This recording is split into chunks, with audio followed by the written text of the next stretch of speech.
Saludos, bienvenidos a esta edición semanal de noticias en la que les vamos a contar las principales informaciones que nos dejan los últimos días. Comenzamos y lo hacemos informándoles de que Elías Bendodo presentó el pasado lunes un informe de intervención con el que se pretendía desmentir las acusaciones del PSOE sobre que la Diputación destina más dinero a los municipios de más de 25.000 habitantes que a los menores y que además suele beneficiar a aquellos que están gobernados por el Partido Popular. Según el presidente de la institución, todo forma parte de una campaña orquestada por la oposición para desprestigiar la gestión popular. Según los datos presentados por el equipo de gobierno de la Diputación Provincial, el 90% de los pagos e inversiones que la institución realizó en 2012 fueron destinados a municipios menores de 25.000 habitantes. Además, aseguran que precisamente aquellos municipios gobernados por el Partido Popular son los que menos dinero reciben por habitante. En el año 2012, de los 41,6 millones de euros, los municipios pequeños gobernados por el Partido Popular, es decir, los menores de 25.000 habitantes, han recibido 93 euros por habitante. Los del Partido Socialista, 130 euros por habitante. Y los de Izquierda Unida, 134 euros por habitante. Por tanto, con estos dos primeros datos que les acabo de dar, ya estamos desmontando literalmente la mentira y la falacia que está haciendo o que está diciendo el Partido Socialista. Con estos datos, el PP pretende desmentir las acusaciones realizadas por la oposición sobre que el PP gasta más dinero en municipios mayores de 25.000 habitantes y que beneficia a los que están gobernados por el Partido Popular.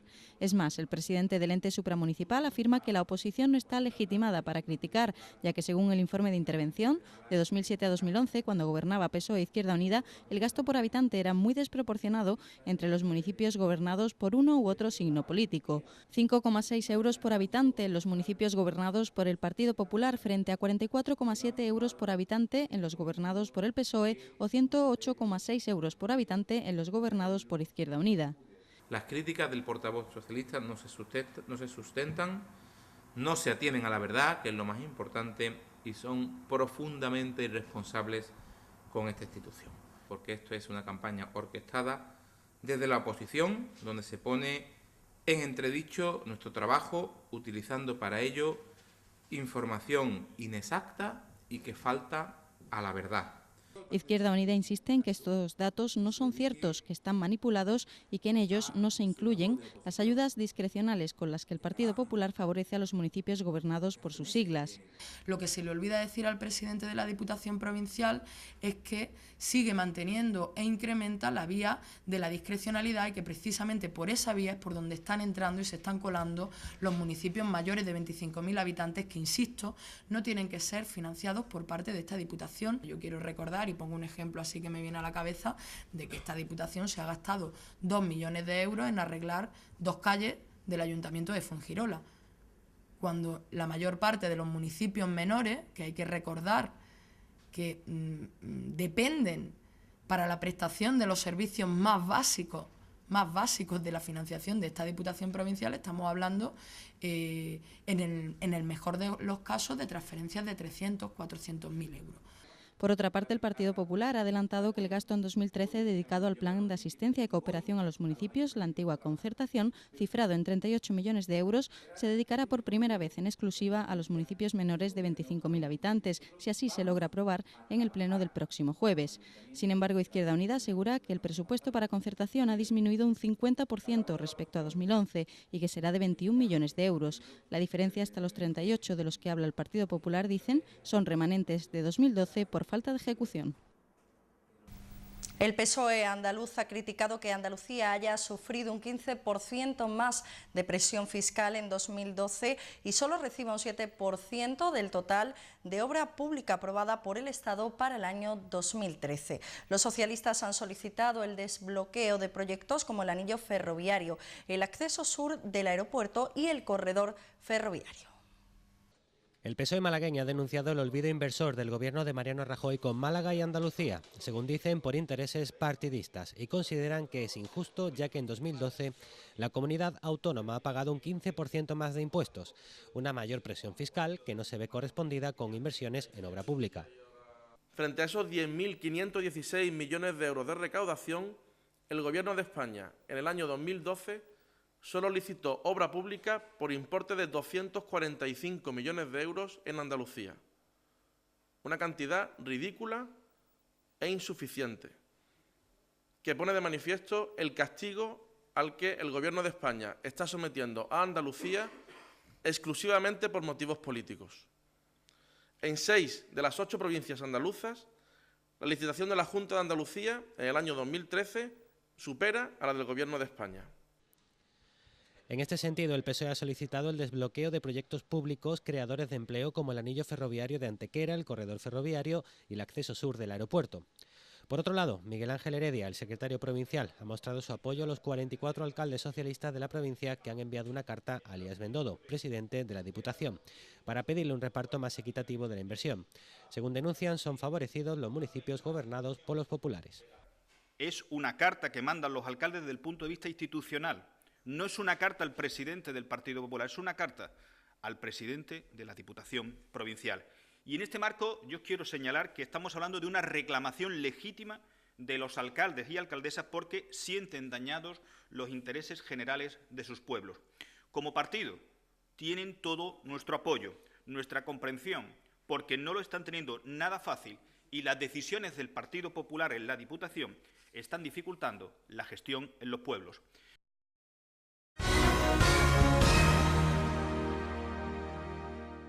Cada vez queda menos para que comience la 16ª edición del Festival de Cine de Málaga. Los amantes del séptimo arte podrán disfrutar a partir del 20 de abril de un total de 41 largometrajes, 77 cortometrajes y 35 documentales, además de 2 series de televisión y una webserie. Este año el festival incluye algunas novedades como secciones como Málaga Premier, que responden a la intención del director de ofrecer mucho más cine. El Festival de Cine de Málaga se renueva en su 16ª edición gracias a la iniciativa puesta en marcha por su director Juan Antonio Vigar.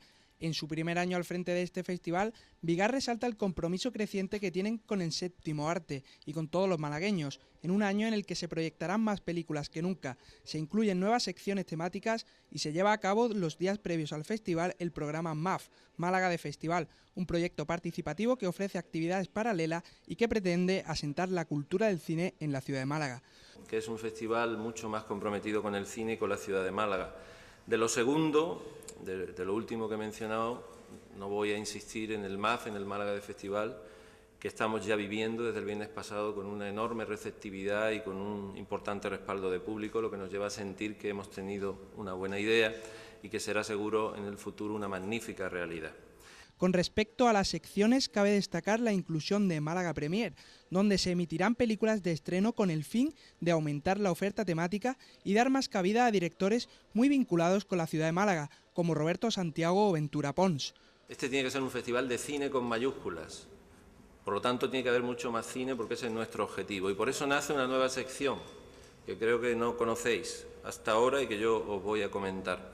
Málaga Premier. Málaga Premier es una selección de estrenos que por su narrativa, sus temáticas, su formato técnico o por la propia trayectoria de sus directores viene a complementar, a enriquecer nuestra sección oficial y una sección que nace con voluntad de futuro, siempre que las circunstancias obviamente de la producción así lo permitan. Un total de 12 películas competirán por la Biznaga de Oro. Directores veteranos y algunos más jóvenes traen títulos como Ayer no termina nunca, que inaugurará el festival, o El amor no es lo que era, que echará el cierre.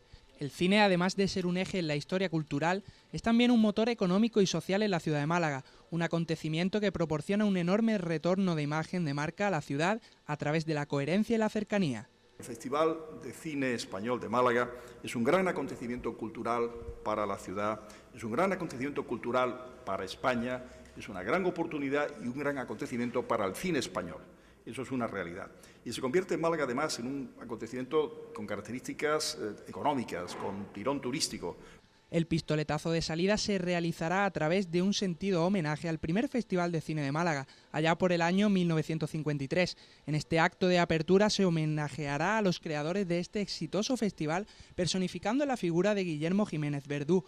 Por supuesto, no faltará un recuerdo especial para Sara Montiel, Jesús Franco o Vigas Lunas, fallecidos recientemente.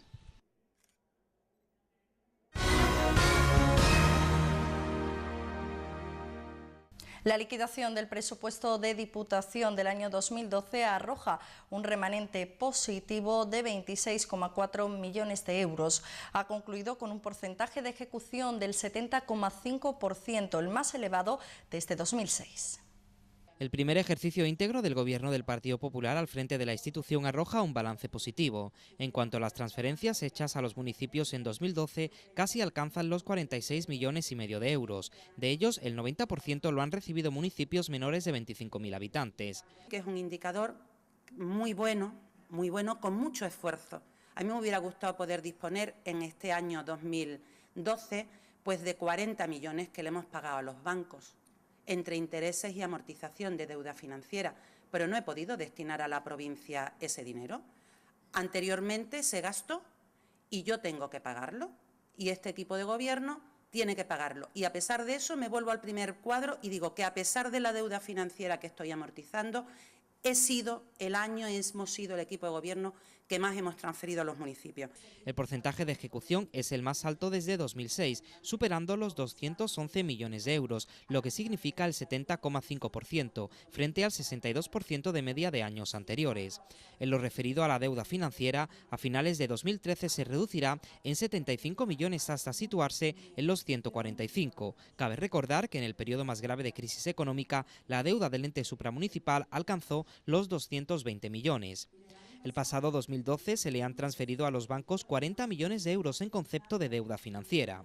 Pero además de esos 46,4 millones, el 90%, 41,6 millones, han sido para municipios de menos de 25.000 habitantes, que es nuestra razón de ser, que es el compromiso y el objetivo fundamental de esta Diputación, de este equipo de gobierno y de nuestro presidente.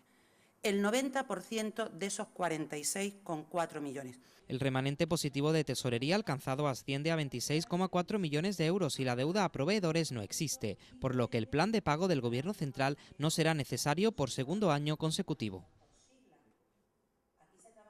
La Junta fomentará el alquiler de viviendas vacías destinando ayudas a propietarios particulares y sanciones a bancos e inmobiliarias. El Gobierno andaluz ha aprobado el decreto ley que garantiza la función social de la vivienda y refuerza la lucha contra los desahucios hipotecarios. 39 personas de la provincia que se encuentran en situación especial de emergencia son susceptibles de ser las primeras a las que se les aplique este nuevo decreto.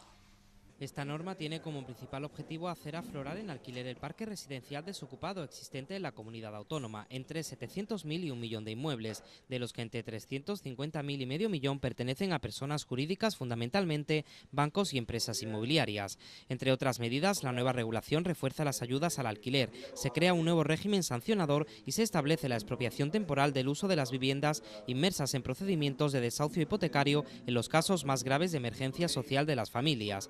Las subvenciones se detallarán en el futuro Plan Andaluz de Vivienda y Rehabilitación y estarán dirigidas a las personas físicas propietarias de inmuebles vacíos, a quienes además se incentivará con medidas fiscales y un seguro contra impagos y desperfectos.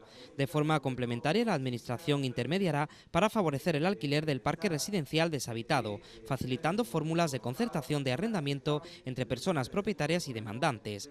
De igual modo, podrá desarrollar programas de bolsa de viviendas en alquiler para ampliar el actual parque a precios adecuados. En cuanto al régimen disciplinario, el decreto ley incluye un sistema de sanciones leves, graves y muy graves para las personas jurídicas, bancos, inmobiliarias o entidades de gestión patrimonial que mantengan ocioso y no destinen al arrendamiento su stock residencial. Se considerará infracción muy grave no dar uso de habitación a un inmueble o arrendar, transmitir o ceder su uso con destino a vivienda sin cumplir las condiciones de seguridad establecidas por la ley. Para estos casos, la penalización puede alcanzar hasta los 9.000 euros. El decreto ley también establece la expropiación temporal del uso de las viviendas ante la inminencia de un desahucio, en casos de riesgo de exclusión social o amenaza para la salud física o psíquica de las personas. Establece también la creación por primera vez de un registro de viviendas deshabitadas. Empezamos a regular y a arrojar luz sobre una realidad incomprensiblemente desregulada e incomprensiblemente opaca. La norma regula la figura de la vivienda vacía y considera como tal aquella que, reuniendo todos los requisitos legales y administrativos para dar derecho de habitación, se encuentra desocupada. Quedan excluidas, por tanto, las residencias secundarias, las destinadas al recreo y las de uso turístico así reguladas. Dejar claro que no están afectadas, lo decía anteriormente, la vivienda de segunda residencia ni las viviendas de particulares o personas físicas. Y desde luego también están exentas de aplicación de este decreto las viviendas que tienen destino en el sector turístico. Por lo tanto, tranquilizar también a este sector que es importante en nuestra provincia y que, como digo, no les afectaría las medidas que contiene este decreto.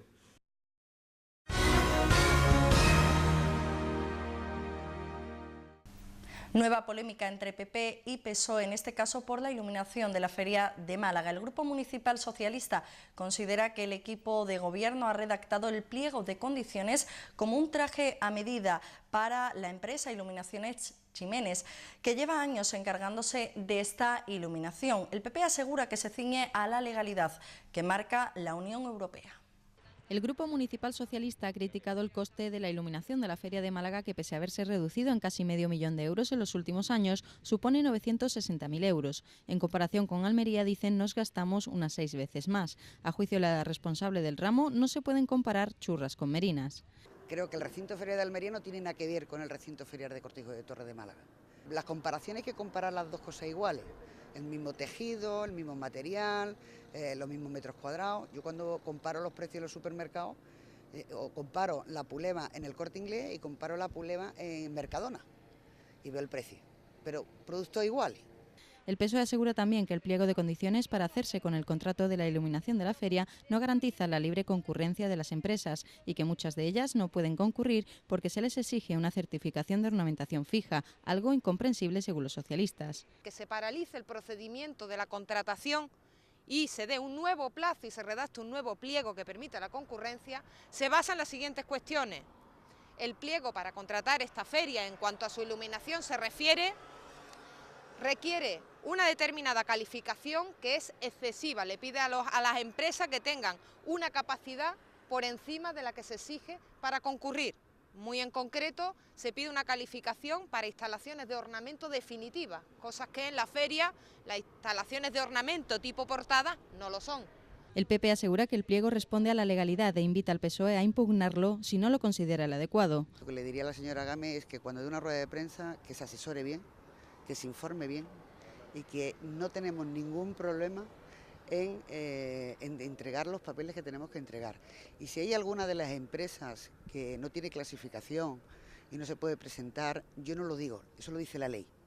Para hacer un montaje de este tipo hay una legalidad que hay que cumplir. Nosotros pedimos que tiene que ir con la ley. La ley te dice que tienes que sacarlo necesariamente, por la naturaleza de esta obra, lo tienes que sacar necesariamente como obra. Y así como se ha hecho. Entonces las empresas, hay algunas que dicen, oye, ¿y por qué no lo sacamos como servicio? Y usted es que no puedo, es que la ley me impide sacarlo como servicio. Los socialistas apuntan a que se están pagando cantidades inadecuadas, ya que el pliego recoge el montaje y mantenimiento de los postes de luz y el cableado, que sin embargo llevan puestos fijos varios años. Es trascendente que no se haya desmontado los postes y el cableado, que como ustedes observan tiene año tras año, porque durante los últimos 7 años hemos pagado en torno a 1 millón de euros por colocarlo y desmontarlo. ¿Qué quiere decir esto? Que hemos estado pagando, a menos que el equipo de gobierno sea capaz de traducir y constatar que no ha sido así, pero la evidencia de quienes hemos pasado por aquí lo hemos hecho, se ha pagado por el montaje y desmontaje de postes durante 7 años, cuando solo se han montado una vez y que sepamos todavía, como ustedes ven, no se han desmontado. Se ha decidido dejar estos postes y estas redes. Se han decidido dejar estos postes y estas redes porque hay una norma de industria que dice que en concreto este tipo de cableado, si se desmonta hay que tirarlo a la basura, no sirve para otro montaje posterior. Entonces se certificó su montaje, nunca se ha certificado el desmontaje y el ahorro que significa para el ayuntamiento es que el contratista cede esta instalación al ayuntamiento y no hay que certificarla el año que viene.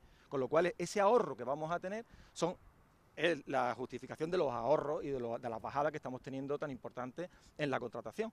Por otra parte, el PSOE considera desproporcionado a los tiempos que corren el coste de las fachadas del Real y del Centro. 160.000 euros la portada de Tabacalera, 114.000 la de Ortega y Gasset y 55.000 la de Calle Larios y en concepto solo de alquiler. Para el PP, si se quiere lo mejor, hay que pagarlo. A la portavoz socialista no le bastó con las explicaciones que ofreció Teresa Porras sobre los contratos de la iluminación de la feria. Ha insistido en que se han pagado cantidades de más y María Gámez también ha exigido que el alcalde tome cartas en este asunto. Quiero manifestar que ha caído en graves contradicciones porque no ha dado respuesta a dos cuestiones que nos parecen muy graves. Una es que hemos estado pagando el montaje de los palos de feria, que estamos hablando de un número superior a 400, es decir, estamos hablando de una instalación importante de más de 120.000 euros cada año por esa cuestión. Lo hemos estado pagando a pesar de que nunca han necesitado ser montados porque ya lo estaban de un contrato para otro. En el 2010 se paga el montaje a pesar de que en el 2009 ya están montados. En noviembre del 2009 tenemos infografía que demuestra, lo digo porque cualquiera que visite la propia página de Google que señala cuál es la fecha de la foto, noviembre del 2009 los palos de feria estaban instalados y en el 2010 se pagó su montaje, pero ya estaban montados. Vamos a elevar directamente al propio alcalde de la ciudad, al señor de la Torre. Queremos que él mismo dé la cara, no se ponga de perfil como en el tema de los chiringuitos, llamando al orden entre los concejales, directamente aclare el propio alcalde una contratación muy costosa, unos servicios que a nosotros nos costan, que no han sido correspondidos y sin embargo sí han sido abonados.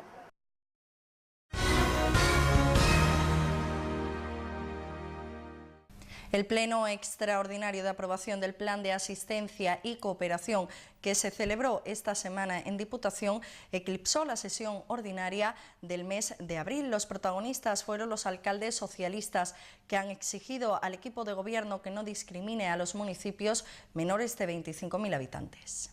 Los alcaldes socialistas han permanecido 24 horas encerrados en la sede de la Diputación para defender los derechos de los municipios menores de 25.000 habitantes y solicitar a Elías Bendodo que el antiguo plan de concertación aprobado en esta jornada en pleno no se olvide de ellos. El PSOE asegura que se ve la obligación de votar en contra al no haber llegado a un acuerdo de financiación. Rechaza que el equipo de gobierno siga manteniendo la discrecionalidad de fondos para las inversiones en los grandes municipios, mientras que recorta los recursos que reciben los pequeños. Reconoció que nuestra reivindicación estaba suficientemente justificada y argumentada, que lo que estábamos pidiendo era cierto. El señor Bendodo admitió en esa reunión que había que mejorar el criterio de reparto de fondos de esta institución. ¿Qué es lo que queremos? Que ese compromiso de que había que mejorar lo concretemos en un acuerdo. Con ese acuerdo, los pueblos de la provincia de Málaga tendrán garantizado, como en las corporaciones anteriores, los recursos anuales que la Diputación le transfiere año a año. El portavoz socialista señala que la intención no es crear confrontación política, sino obtener de Elías Bendodo el compromiso de que la concertación está garantizada. Están dispuestos a llegar donde sea necesario. La voluntad de este grupo político, del Partido Socialista, y también me consta, de Izquierda Unida, era el de alcanzar un acuerdo con el Partido Popular que garantizara la financiación. Lo que le pedíamos al presidente de la Diputación era que la primera y única prioridad del equipo de gobierno era garantizar los fondos de la concertación. Y a partir de ahí, tomar las decisiones oportunas sobre el resto de políticas de la Diputación. Primero garantizamos la concertación, que es la que garantiza la financiación fundamental a los municipios menores de 25.000 habitantes, y después hablamos del resto de políticas en la Diputación. Por su parte, el equipo de gobierno no entiende estas reivindicaciones, ya que asegura que hace un gran esfuerzo inversor para beneficiar a los municipios menores de 25.000 habitantes, a los que está dirigido este plan. Además, recuerda que este plan de asistencia y cooperación nace ya con cargas anteriores, en concreto una deuda de 220 millones de euros, de los que cada año hay que pagar 40, heredada del gobierno entre Partido Socialista e Izquierda Unida. De los 37,5 millones de euros que se aprueban en esta sesión plenaria, casi 28 millones se destinan exclusivamente a pequeños municipios y tan solo 1,4 millones de euros a municipios mayores de 25.000 habitantes.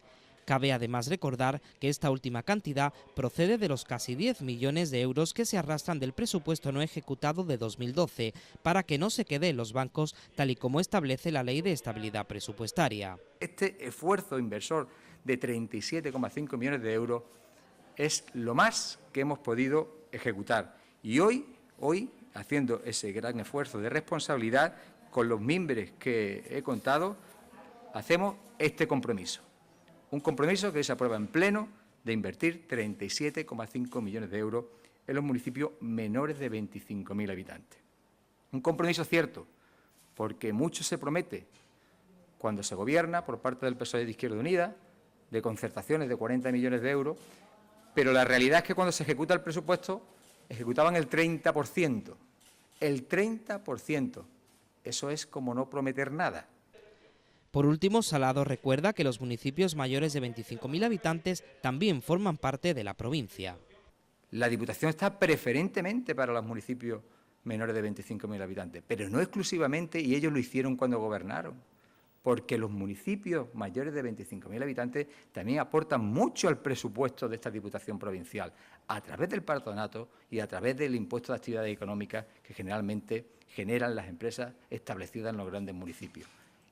Y ellos lo hicieron, y ningún alcalde vino aquí a manifestarse.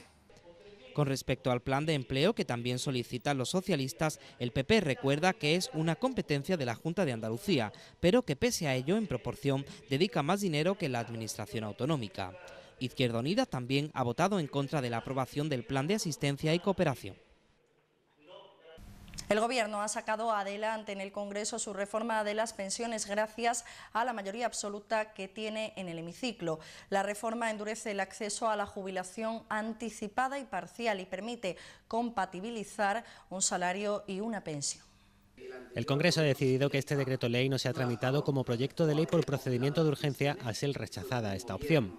El decreto eleva a 35 años el periodo mínimo de cotización para la jubilación anticipada voluntaria y los coeficientes reductores en función de tiempo de cotización y el periodo hasta la edad legal de retiro irán del 8% al 6,5%. Pues que de los 61 pase a los 63 en el 2027, es decir, irla acoplando a las edades legales de jubilación. Y es la que en la jubilación anticipada de los 63 años, irla también adaptando hasta los 65 en el 2027. Es decir, que ese salto que hay de los 65 a los 67, adaptarlo también en las edades de jubilación anticipada. Así, para acogerse a la jubilación anticipada forzosa se deberá tener 33 años cotizados. Por su parte, los cambios que afectan a la jubilación parcial eleva a 63 años el acceso a esta opción. Por otro lado, incentiva el envejecimiento activo al compatibilizar la pensión con un trabajo. Una vez que llega a la edad de jubilación, puede seguir trabajando y en este caso va a cobrar el 50% de la pensión. Por último, la diputada popular ha señalado que trata de proteger al personal mayor de 50 años en caso de despidos colectivos en empresas. Lo que se trata de alguna forma es de evitar que los ajustes en plantilla se ceben sobre los trabajadores de mayor edad, que son los que tienen luego muchos más problemas a la hora de reinsertarse en el mercado laboral.